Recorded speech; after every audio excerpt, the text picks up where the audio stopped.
Hello folks, in today's video we're going to be replacing the clock spring. Now this is in one of our 1999 Jeep Cherokee XJs. This one happens to be my wife's, and it has the common symptom on these XJs of no horn and the airbag light stays on. Usually it's this culprit. Now we picked this up from a junkyard, so it's kind of a 50-50 whether it's going to work or not. However, the cost in a junkyard compared to an auto parts store, and I did call around, it's about the 10th of a cost, so I'm willing to take my chances on it. I've done one of these in our other XJ, and one of our other XJs, and with the good Lord's help and Holy Spirit revelation, we got her in, and it works just fine, thank God. So what I did when I'm going to go ahead and put this one in, I thought, why not make a step-by-step tutorial video on how to do this? And if you follow along, with the good Lord's help and just hitting it hard and getting her done step-by-step, made it pretty easy. I think you can do it. So why don't we tear into it? And let me know in the comments below if it worked for you. You can shoot us an email. We put that in our description. And if you like the video, give us a thumbs up. So without further ado, let's get started.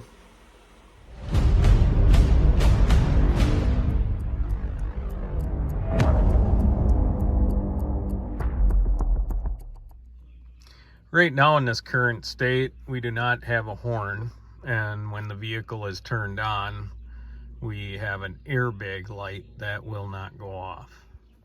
Step 1, disconnect the battery.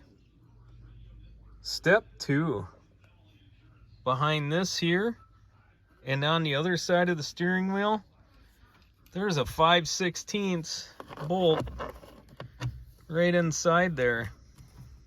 And you got to take those bolts right out.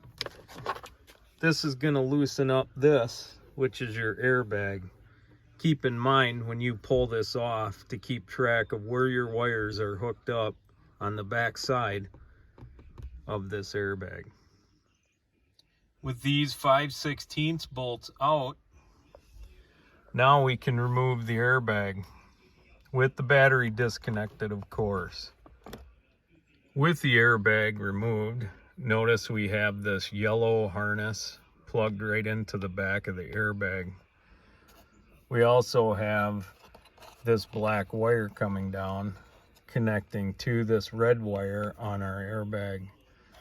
We also have a green pigtail right here, which you simply pull back on this, and you'll be able to pull this apart. Now that we have this green thing disconnected, and this yellow thing disconnected from right in there, and we have these two wires disconnected, we're going to go and take this nut off. I use this, which is, let me turn it around, a 7/8 socket. That fits pretty good. Let's go ahead and get that nut off, and I'll show you the next step. Now we have this nut out of the way. Our next step is to take our steering wheel puller. This is a brand we have, OEM brand. That's the part number. And I believe we picked this up on Amazon. Now you can rent these from your local auto parts store, but seeing we have more than a couple Jeeps, we like to just have our own on hand. We're going to use this piece right here, this piece right here, and in our applications, we usually tend to go with these two bolts. Now yours may differ, but let's get this hooked up, and I'll show you how simple it is. This is basically the setup, folks. You run these two bolts right here and here in. This is a 9/16 head. This is 1/2 inch. In our case, we're going to use this 1/2 inch socket on our Milwaukee impact. Now you do not have to use an impact. You can use a wrench, and this is going to work the same way. The whole purpose of this is as this shaft pushes in there, this bar pulls back and brings the steering wheel off of that shaft. Now I'm going to demonstrate it right here and show you how it's done. Now you can see the steering wheel is hanging there. Let's get this apparatus off here, and I'm going to introduce you to that clock spring. And there it is, folks. There's our clock spring. Now, underneath this plastic piece, you're going to see a hole here and a hole here. Those are Phillips screws. We're going to go ahead and remove those. That'll give me better access to just simply pull this out. So let's get that lower cover off. It's going to also separate this top one. It'll open it up like a clam. Now that we have this cover hanging down, it'll give us access to grab underneath here and just kind of gently wiggle it out. Keep in mind back here, there's a plug-in. So as you're taking this out, just be gentle, but yet you kind of have to handle it firmly as well. Let's go ahead and wiggle this thing out of here and I'll show you. All right, I just reversed the process. I put those pigtails back into the replacement clock spring, and I got my 2 screws back up in here.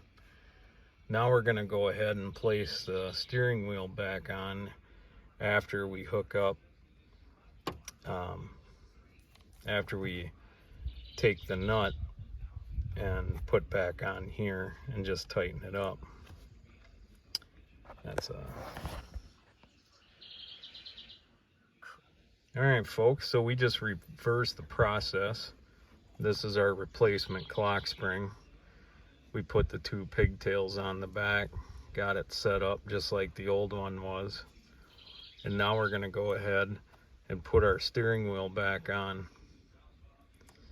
We're just going to simply run the nut on it once it's on, and we can tighten it at that point. There's no need for any extra tools, just that 7/8 socket and ratchet, and that'll get that back on there. And then I'll show you where we go from there. Real quick, folks, I just wanted to point out a thing I wanted to make here. Your harness, your pigtails will go through this on your steering wheel before you screw it on. Also, don't worry about the splines. There's a little bit of a knobby deal sticking out of this steering wheel, and there's 4 slots inside this shaft.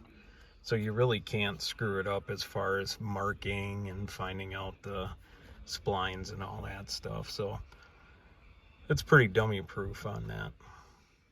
All right, folks, so we just reversed the process. We got our green connection in, we snapped our yellow connection in, we got this in.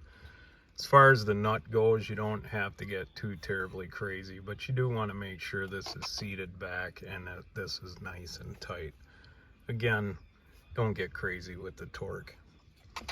Next step, we're going to get our airbag carefully back in place here, and we're going to go ahead and take our 2 fasteners like this, and we're going to put them back on the back side, and then we'll be right back.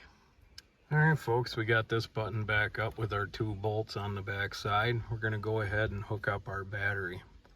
After we have the battery hooked up, we're going to want to get in the vehicle from the other side and start the vehicle. You never really know 100% how that new clock spring is going to respond to its new home. So you want to make sure that this airbag does not deploy. Chances are it's not going to, but it's just a safety precaution. Plus, by starting the vehicle, we're going to see if our airbag light finally goes off, and if once the battery's hooked up, we can see if our horn works. Again, keep in mind, folks, I did pick this clock spring up from another Jeep in the junkyard, and I just wanted to see if it would work in this vehicle. If not, we're going to have to get a new one. Well, thank you, Jesus. We have this Jeep running. Our airbag light is off. And we now have a horn once again. Thank you, Jesus. Well, this is how you hook up a clock spring. We'll be right back. Well, folks, there you have it. Praise Jesus, that thing works now. My wife has a working horn and the airbag light is off. I'm going to close with this. Romans 10:8-9. If you confess with your mouth that Jesus Christ is your Lord and Savior and believe in your heart God has raised him from the dead, you shall be saved. And I do just that, folks. Jesus Christ is my Lord and Savior. And I do believe in my heart God has raised him from the dead. Jesus is alive in Jesus' name. As always, folks, God bless America, and God bless the Republic. Take care.